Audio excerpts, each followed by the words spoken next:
Oh, absolutely, Nancy. And I think amongst all of the deals that are being signed, a lot of people are really focused on the bromance between Russia and, of course, Saudi Arabia and how long that's going to be able to last. But does that relationship come at a cost for the cohesion of the underlying organisation that has provided apparent stability to the market for 40-odd years, i.e. OPEC as well?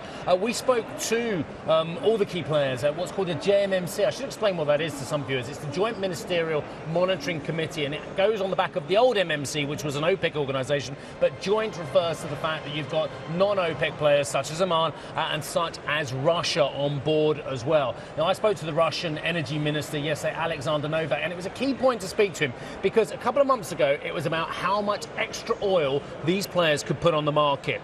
Well, the Russians have gone up to post-Soviet highs. They're around about 11.5 million barrels a day, 11.4 million barrels a day. But will they be cutting? Because the Saudis have intimated they will be cutting in December. Will the Russians be cutting? I asked Alexander Novak that very question yesterday. Everything will depend on the necessity, the expediency, and the concept of various decisions. As you know, Russia is very flexible. We have been participating in this agreement for a year and a half. We are implementing this agreement. And if such a decision is necessary for the market and all the countries are in agreement, I think that Russia will undoubtedly play a part in this. But it's early to talk about this now. We need to look at this question very carefully.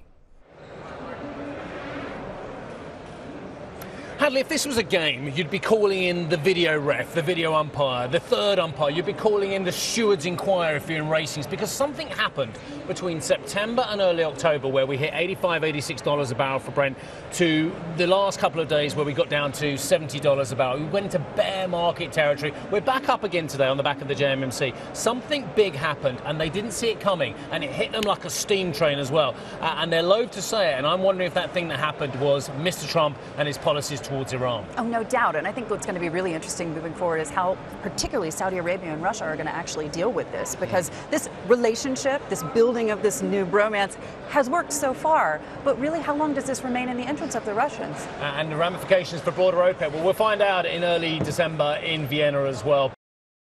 Hey everybody, it's Hadley Gamble from our new CNBC Middle East Bureau in Abu Dhabi. Thanks for stopping by. Now, to watch more, you can try one of the videos that just popped up on your screen. And don't forget to subscribe.